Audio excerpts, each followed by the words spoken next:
जय हिंद, जय भारत, वंदे मातरम।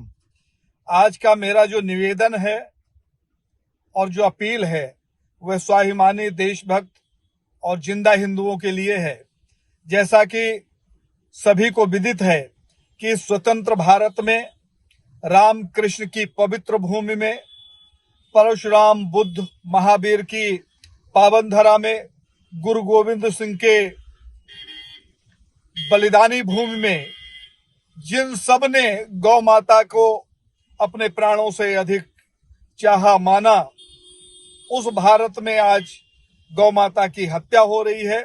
गौ माता की हत्या पैसे के लिए हो रही है। गौ माता की हत्या करके उनका मांस बेचा जा रहा है, जिसके लिए लाइसेंस सरकार द्वारा जारी किए जाते हैं। परम आराध्य, परम पूजनीय, परम धर्माधीश, उत्तराम न्याय ज्योतिष पीठाधीश्वर जगत गुरु शंकराचार्य स्वामी श्री अबू मुक्तेश्वरानंद सरस्वती जी महाराज, जिन्होंने सभी पीठों के शंकराचार्यों से चर्चा कर इस आंदोलन को शुरू किया कि गौ हत्या भारत में पूरी तरीके से बंद हो, गौ माता को राज्य माता और राष्ट्र माता का दर्जा मिले, पैसे के लोभ में गाय की हत्या न की जाए। जो स्लाइटर हाउस भारत में हमारे धर्म की हत्या के लिए खोले गए हैं, वहां गाय की हत्या पूरी तरीके से प्रतिबंधित किया जाए। इसके लिए शंकराचार्य जी ने नंगे पांव गोवर्धन गिरिराज से संसद भवन दिल्ली तक की यात्रा की। भारत के सभी राज्यों में गौ ध्वज स्थापना यात्रा की, गौ सांसद किया, गौ विधायकों का गठन किया। पूरे भारत में सनातनियों को एकजुट करने के लिए पूरे तन्मयता के साथ, पूरी लगन के साथ अपने साथियों को, अपने शिष्यों को, अपने परिकरों को, अपने दंडी सन्यासियों को, सबको शंकराचार्य जी ने प्रेरित करके इस काम में लगाया। ये कार्य इसलिए जरूरी है कि सनातन धर्म की धुरी जो है वो गौ माता है। विप्रधेन सुरसंत हितलीन मनुज अवतार, भगवान का अवतरण भी बताया गया है कि गौ माता की रक्षा के लिए हुआ है। और वो गौ माता जब भारत में कट रही है, तो जिस घर में, जिस राष्ट्र में गौ माता की हत्या हो रही हो, वो सारा सनातनी परिवार गौ को माता कहने के नाते अशूतक में है। अर्थात हम कोई भी धार्मिक अनुष्ठान करें, कोई पवित्र कार्य करें, तो फलीभूत इसलिए नहीं होता कि हम सब के ऊपर सूतक लगा हुआ है और हम सब लोगों के ऊपर अनचाहे गौ हत्या के कलंक लगे हुए हैं। क्योंकि हम वोट देकर सांसद और विधायक बनाते हैं, सांसद भारत सरकार का गठन करते हैं और विधायक जो है राज्य सरकारें बनाती हैं। और यही दोनों सरकारें जब गौ हत्या के लाइसेंस जारी करती हैं, गौ हत्या करके उसका मांस बेचती हैं, तो चूंकि ऐसे पापियों को चुनने का पाप हमने भी किया है, इसलिए हम धार्मिक होते हुए भी गौ माता के पाप से बच नहीं पाते हैं। यही कारण है कि हमारा सामाजिक, नैतिक और धार्मिक पतन हो रहा है। शंकराचार्य जी ने सनातन धर्म को बचाने के लिए ही गौ माता की प्रतिष्ठा की पुनः स्थापना हो, इसके लिए लगातार आंदोलन किया। लेकिन वो सरकारें जो भगवा पहनकर अपने आप को गौभक्त कहती हैं, सनातनी कहती हैं, उनके राज्य में गौ माता की क्या स्थिति है किसी से छुपी नहीं।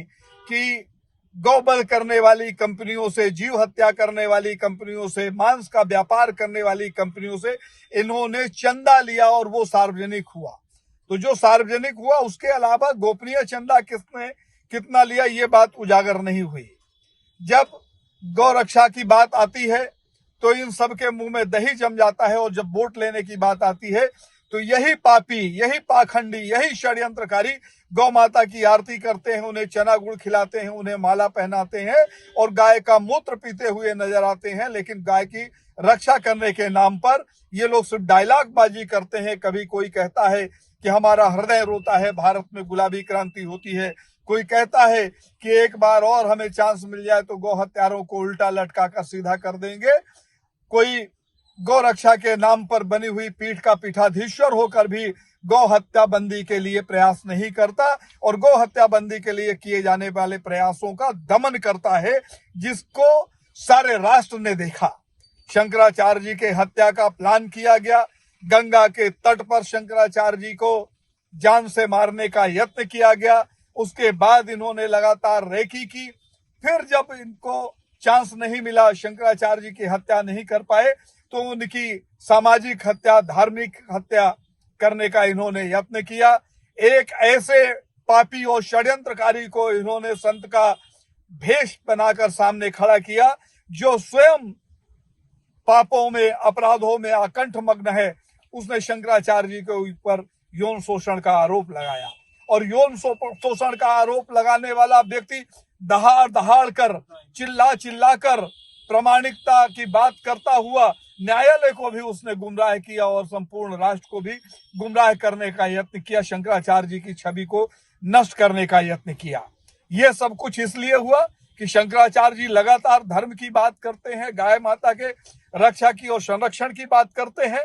अब वक्त आ गया है, शंकराचार्य जी ने अपनी उदारता के कारण यहाँ के मुख्यमंत्री को खूब अवसर दिया, उसके बाद भी इनके मन में कहीं चेतना नहीं जागी गौ माता के रक्षा की। उत्तर प्रदेश के 2 डिप्टी सीएमओ ने, चाहे वो केशव प्रसाद मौर्य हो, चाहे ब्रजेश पाठक हो, इन लोगों ने भी इस घटना की निंदा तो की, लेकिन जिन लोगों के द्वारा ये घटना घटित की गई उन्हें किसी तरीके का दंड नहीं मिला। अर्थात इन्होंने एक राजनीतिक जुमला छोड़ा, बयानबाजी की, उसी तरीके से कि हर व्यक्ति के अकाउंट में 15-15 लाख रुपए आ जाएंगे, उसी तरीके से इन्होंने निंदा की। लेकिन उन पुलिस वालों के खिलाफ, उन अत्याचारियों के खिलाफ कोई कार्रवाई नहीं हुई जिन्होंने दंडी सन्यासियों का दंड तोड़ने का यत्न किया, जिन्होंने बटकों की चोटियां खींची, जिन्होंने महिला संतों के और 80-85 साल के बुजुर्गों को जूतों से मारा, जिन्होंने शंकराचार्य जी का छत्र तोड़ दिया और पूरे मेले में उन्हें अपमान के साथ घुमाया गया, ऐसे लोगों के ऊपर कोई कार्रवाई नहीं हुई। उसके बाद भी शंकराचार्य जी ने धर्म रक्षा के लिए योगी आदित्यनाथ को 40 दिन का अल्टीमेटम दिया और उस 40 दिनों के अल्टीमेटम में उन्होंने स्पष्ट कहा कि आप स्पष्ट करें, क्योंकि आपके कृत्य जो है देखकर संदेह होता है हमें कि आप सनातनी है कि नहीं, आप हिंदू हैं कि नहीं, क्योंकि आपके राज्य में सबसे ज्यादा मंदिर तोड़े गए, आपके राज्य में आज भी गौ हत्या निर्बाधित चल रही है। तो ऐसे कृत्यों में संलिप्त मुख्यमंत्री क्या सनातन धर्म की रक्षा करने वाला हो सकता है? क्या सनातनी हो सकता है जो गौरक्षनाथ पीठ का स्वयं महंत हो और गाय की रक्षा की जिसने संकल्प लिया हो, उसके राज्य में, उसके हाथ में जब सत्ता की शक्ति है तो वो गौरक्षा नहीं कर पाता। अर्थात इस बात से पर्दा उठना ही चाहिए कि वहां गौरक्षनाथ की पीठ का महंत जो उत्तर प्रदेश का मुख्यमंत्री है वो वास्तव में सनातनी है कि नहीं, हिंदू है कि नहीं, उसके कृत्यों का आंकलन करके और इस बात का पर्दा उठाने का काम शंकराचार्य जी करेंगे, जिसके लिए 11 मार्च 2026 को लखनऊ में एक बड़ा आयोजन किया जा रहा है। उस आयोजन का नाम है गौ प्रतिष्ठा धर्म युद्ध शंखनाद। ये धर्म युद्ध का शंखनाद है। इस धर्म युद्ध से जो बने हुए लोग हैं, जो संत के भेष में छुपे हुए लोग हैं, जो सनातन के भेष में सनातनी बनकर छुपे हुए लोग हैं, जो अपने आप को हिंदू कहते हैं, हिंदुत्व की बात कहते हैं, उनके मुखौटे नोचने का समय आ गया है। इस बात को स्पष्ट करने का समय आ गया है कि जिन लोगों ने बड़ी बड़ी सनातन की बात की, उन्होंने सनातन को कितना लाभ पहुंचाया और कितना नुकसान किया। इसमें भारत के वो लोग जो अपने आप को सनातनी मानते हैं, जो गौ गंगा गीता को मानते हैं, जो देशभक्त हैं और जो जिंदा हिंदू हैं, उनसे मैं अपील करता हूं। इस वीडियो के साथ में कार्यक्रम स्थल का एड्रेस भी दिया हुआ है। गौ प्रतिष्ठा धर्म युद्ध शंखनाद में आप लोग सादर आमंत्रित हैं। अगर आपको लगता है कि आपकी पीढ़ियां, आपके संस्कार, आपकी संस्कृति, आपकी मर्यादा, आपके वेद, आपके पुराण, आपकी धार्मिक धरोहरें संरक्षित रहें, तो इस आयोजन में अवश्य आए। सभी को मैं बधाई देता हूं। रंगों का त्योहार आ रहा है, होली का। आप लोग खूब धूमधाम से होली मनाइए और चिंतन करिए कि जिस धरती पर गौ माता की हत्या हो रही हो, उसका लहू गिर रहा हो, जिसके चित्कार से पूरी वायुमंडल कांप रहा हो, जिसके लहू से धरती आज लाल हो रही हो, ऐसे में हमारा होली का उत्सव कितना कारगर होगा, इस बात का चिंतन हमें करना पड़ेगा। फिर भी सभी को होली की शुभकामनाएं, और सभी स्वाभिमानी देशभक्त और जिंदा हिंदुओं का मैं आह्वान करता हूं कि अधिक से अधिक संख्या में आप लोग अवश्य पधारें। जय हिंद, जय भारत, वंदे मातरम।